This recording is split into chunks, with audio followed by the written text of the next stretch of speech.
Grace, peace, and mercy from God the Father and the Lord Jesus. I had a question recently asking about 666, and that man is saying what 666 actually is referring to. There's been a lot of speculation throughout history in regard to what 666 means and who the Antichrist actually is. For instance, many people, while he was president, they said Ronald Reagan must be the Antichrist because each of his names, his first, middle, and last name, they all have 6 letters. 666. He must be the Antichrist. Well, he's dead and gone. Okay, so obviously he's not the Antichrist.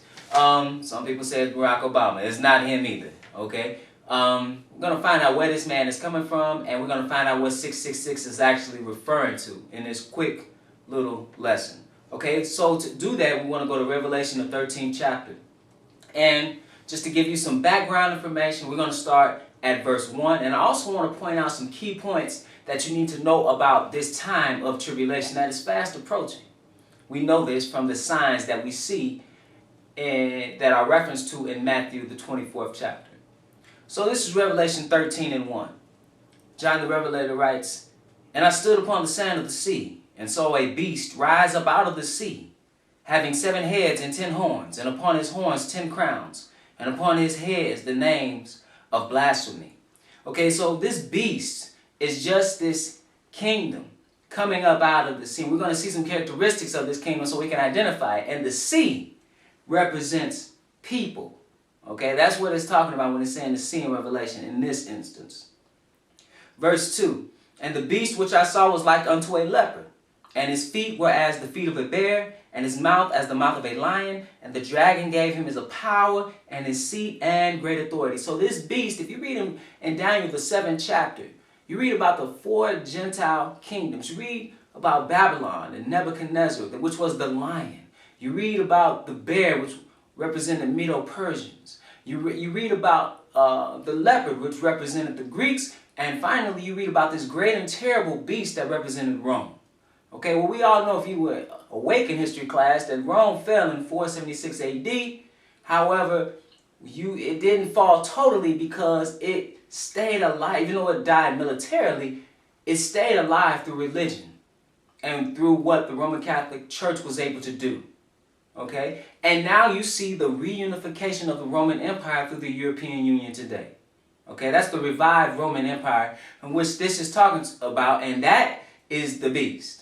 That's going to come, that's that kingdom. That's just Rome all over again, the Roman Empire all over again. Never in history have you, since the time of the Roman Empire, have you had all those countries in Europe using the same currency. Okay? Think about it, you can travel through the countries. Okay? They are one, and yet they are separate. Okay? That's like when you read about those 10 toes in Daniel. It's talking about the European Union. Now, some may say, well, yeah, 25 countries in Europe. You also have, if you do your research, you have what's known as the 10. Okay? That's the military might of the Roman Empire today, which is the European Union. Okay, so verse 3. Oh, well, let's go back to verse 2 point out another thing. It says, towards the end of that verse, "And the dragon gave him his power and his seat and great authority." Okay, so like many other kingdoms, Satan is behind that kingdom. That's why he's referred to as the God of this world. Verse 3. "And I saw one of his heads as it were wounded to death, and his deadly wound was healed, and all the world wondered after the beast." See, like I said, in 476, Rome fell. It looked like it was dead, like someone who you look at and think is dead, and yet they come back, or they revive. Okay, so it is with Rome, even to this day. "And I saw one of his heads as it were wounded to death, and his deadly wound was healed, and all the world wondered after the beast. And they worshipped the dragon which gave power unto the beast, and they worshipped the beast, saying, Who is like unto the beast? Who is able to make war with him?" Okay, and that's what's going to happen, regardless of what you think the euro is doing right now, regardless of the economic turmoil. When it's all said and done, the European Union is going to be on top. Because again, that's the revived Roman Empire. And the question is asked, who is like unto the beast? Who is able to make war with him? When you think about it, you have all these countries working together as one. It's like you can look at a man, for example. He might be the toughest man on the block. He may be the biggest man on the block, the strongest man on the block, but he's only one man. If you gather 20 other men, they can take down that one man. So it is with the revived Roman Empire. Working together, their economies, their military, all working together as one. Verse 5. And there was given unto him a mouth speaking great things and blasphemies, and power was given unto him to continue 42 months. Okay, so this is the duration of the Great Tribulation. Contrary to popular belief, this is one thing I want to point out. The Great Tribulation is not 7 years. Okay? It's not 3.5 years of peace and 3.5 years of chaos and turmoil. No, there are 3.5 years of chaos and turmoil, and that's it. Okay? And there is no rapture. And I'm gonna show you how you know that after we hit that scripture. But right now, I just want to point out 42 months, which is 3.5 years. Okay? Times in the dividing of times.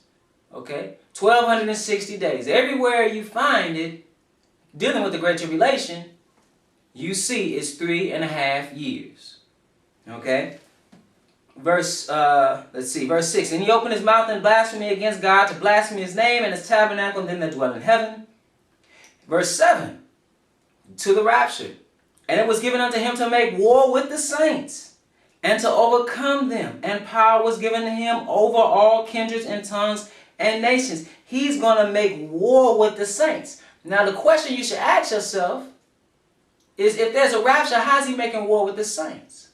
If you read Matthew the 24th chapter, when the disciples came to Jesus and they asked him, they said, tell us, what shall be the sign of thy coming and the end of the world? He told them to take heed that no man deceive you, for many shall come in my name, saying I am Christ, and shall deceive many. So many were going to come saying Jesus was the Christ, and they were going to deceive you. And he said, there shall be wars and rumors of wars, pestilence, earthquake, and disease, but the end is not yet, for this is just the beginning of sorrows. Then he said, when you therefore shall see the abomination of desolation stand in the holy place, whoso readeth, let him understand. Then he said, for then shall be great tribulation. Then he said, you need to flee. He didn't say there will be a rapture. You read about other scriptures where the saints were beheaded. See, there is no rapture. There is a place of safety. You read about in Revelation, the 12th chapter, where the woman goes into the wilderness. Okay, in that place of safety. And all those saints that are not in that place of safety will be right in the midst of the fire, so to speak. Okay, so it says in verse 7, and it was given unto him to make war with the saints and to overcome them, and power was given him over all kindreds and tongues and nations. And that's why you need to understand there's no rapture. Because if you're waiting on a rapture, then you're not going to know what to do at this time. And you're going to succumb to something that I'm going to touch upon in just a few moments. Verse 8, and all that dwell upon the earth shall worship him, whose names are not written in the book of life of the Lamb slain from the foundation of the world. We'll touch upon that. What happens when you worship this false system that's based on old Babylonian worship. Goes all the way back to Babylon. But verse 9. If any man have an ear, let him hear. Take heed to what's being read to you from the Holy Scriptures. Verse 10. He that leadeth into captivity shall go into captivity. He that killeth with the sword must be killed with the sword. Here's the patience and the faith of the saints. See, saints are going to have faith and patience. Okay, at this time. Verse 11. And I beheld another beast coming up out of the earth, and he had 2 horns like a lamb, and he spake as a dragon. Okay, so now we get to this man of sin. Now we get to this man of sin that has this number. Verse 12. And he exercised all the power of the first beast before him, and causeth the earth and them which dwell therein to worship the first beast, whose deadly wound was healed. And he doeth great wonders, so that he maketh fire come down from heaven on the earth in the sight of men. So just like Elijah in 2 Kings 1 and 10, where he brought down fire on the earth. Rained down fire. This Antichrist, this man of sin, the Antichrist, this abomination of desolation is going to be able to do the same thing. Okay? Only thing is, his power is not coming from God, it's coming from Satan. And to equalize, or to balance, so to speak, you're going to have two witnesses that also have power to rain fire from heaven. You read about that in Revelation 11, and even they are going to be killed. It's amazing how people say there's going to be a rapture when the word is not even in the book. Verse 14. And deceiveth, talking about this man. He's doing these miracles. Everybody wants a sign. They want to see a miracle. He's going to oblige them. And deceiveth them, verse 14, and deceiveth them that dwell on the earth by the means of those miracles which he had power to do in the sight of the beast. So he's going to be doing miracles, saying to them that dwell on the earth, that they should make an image to the beast which had the wound by a sword and did live. Okay, so he's going to make an image. Verse 15. And he had power to give life unto the image of the beast. So this image that he actually creates is going to be able to move and speak. It says that the image of the beast shall both speak and cause that as many as would not worship the image of the beast should be killed. Now, if you are waiting on the rapture and there is no rapture and your faith is broken, you're going to worship this image. You're going to worship this beast. Because he's going to say you worship, and if you don't, it says, as many as would not worship the image of the beast should be killed. Now let's find out what happens if you do worship the beast. Let's find out what happens if you do worship the beast. This is Revelation, the 14th chapter. And this is the 9th verse. And we're going to go back to Revelation 13. I just want to clear up some things because I just don't want to explain what 666 means as if it is in some type of vacuum. Now, there's a lot of things that are associated with it that you need to understand. Verse 9. And the third angel followed them, saying with a loud voice, if any man worship the beast and his image. Now, we just read about that image in Revelation 13. Revelation 13 verses 14 and 15.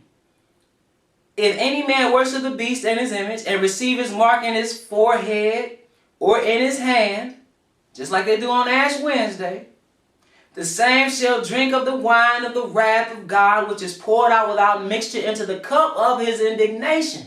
See, and that is the danger. That is the danger of the rapture theory.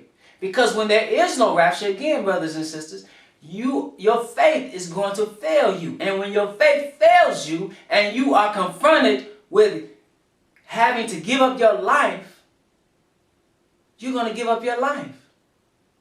You're going to give up eternal life to have your life right now. You're going to end up in the lake of fire. So it says, and he shall be tormented with fire and brimstone in the presence of the holy angels and in the presence of the Lamb. And the smoke of their torment ascendeth up forever and ever, and they have no rest, day nor night, who worship the beast and his image, and whosoever receiveth the mark of his name. Here is the patience of the saints. Here are they that keep the commandments of God and the faith of Jesus. So you have to have both. So again, if you're confronted with that, and you don't have faith, because your faith has been shattered because you believed in a lie, you're going to take that mark. Instead of giving up your life, or be willing to give up your life like Shadrach, Hananiah, Azariah, and Mishael, who we know as Shadrach, Meshach, and Abednego. Many people can relate to that name. The three Hebrew boys who were willing to go in the fiery furnace. Okay? The Lord delivered them. But at this time, the Lord is saying, you have to exhibit faith if you are in the midst of this great tribulation. You're going to have to exhibit faith. And see, those with faith in God have faith that he'll raise them from the dead. They have faith that, hey, they know what they have to endure. Just like in the days of the Inquisition. Those days are coming once again. So this is, so don't be deceived. It's one of the most dangerous doctrines there is. So let's go back to Revelation 13. And verse 16. Because here we're going to get into this 666. Verse 16 reads, and he causes all, both small and great, rich and poor, free and bond, to receive a mark in their right hand or in their foreheads, just like on Ash Wednesday. Verse 17, and that no man might buy or sell, save he that had the mark or the name of the beast or the number of his name. Okay? Now some say, hey, it's going to be an RFID chip in your hand or in your forehead, whatever it is. Yes, man has the technology to keep you from buying or selling through technology. He can do that. Okay? But the thing you must understand is whatever the mark is, you can't take it, because it represents that you are in a line with this beast system, that you are in line with this false worship. Okay? Some people say, well, they got an RFID chip in your license and that's the mark of the beast now. No. Or it's in a passport, that's the mark of the beast. Or you have RFID chips on all types of things that you actually purchase that you don't even know about. But this you're going to know, and it's a submission. Just like in the days of Daniel, we read in Daniel about Hananiah, Mishael, and Azariah. They understood. Nebuchadnezzar said, bow and worship this image or die. They understood what it was. It's not going to be this, you're going to understand what is being asked of you. So it is during the Great Tribulation. This Antichrist, this man of sin, is going to say, bow, submit to this image or die. Take this mark or die. So you have to have faith. This is verse 17. So he says, and that no man might buy or sell, save he that had the mark or the name of the beast or the number of the name. And that's another thing. You won't be able to buy or sell food. So you won't even be able to do commerce unless you have this mark. Again. So your life's going to be on the line. And in addition to that, you're not going to be able to buy food. Verse 18. Here is wisdom. Now we get to it. Here is wisdom. Let him that hath understanding count the number of the beast, for it is the number of a man, and his number is 666. Okay? So 3 score is 20, and 3 times 20 is 6. So you get 666. Now, what does that refer to? Okay, well, let's break it down. The V is 5. The I is 1. The C is 100. The A and the R have no value. The I is 1. The U and the V are interchangeable, or were interchangeable, and they both add up to 5. The S has no value. So what is that? 5, 6, 106, 107, 112. Okay? Feel that. No value. The I is 1. The L is 50. The I is 1 again, and you have another I. So you have 53. Okay? So now, the D is 500. Okay? The E has no value, and the I is 1. So you get 501. Okay? So when you add that up, 501, 112, 53, what do you get? Obviously, basic math, 6, 6, 6. 300, or 600, 3 score, and 6. Okay? That's what 666 means. Okay? And that's how you get that. That's the number. Alright? I want to read just one other thing. Let's see. Because I want to point this out too. Because this is important dealing with this. Because we didn't read it, but in Matthew, the 24th chapter, we read about that abomination of desolation, who was the Antichrist, the man of sin, holding the office of the Pope. He's going to stand in the holy place. So we want to, and he said, once he does that, that's the start of great tribulation. And in Matthew 24:3, we read when the disciples asked, tell us what shall be the sign of thy coming and the end of the world. Okay, so let's read what Paul told the Thessalonians. This is 2 Thessalonians 2 and verse 1.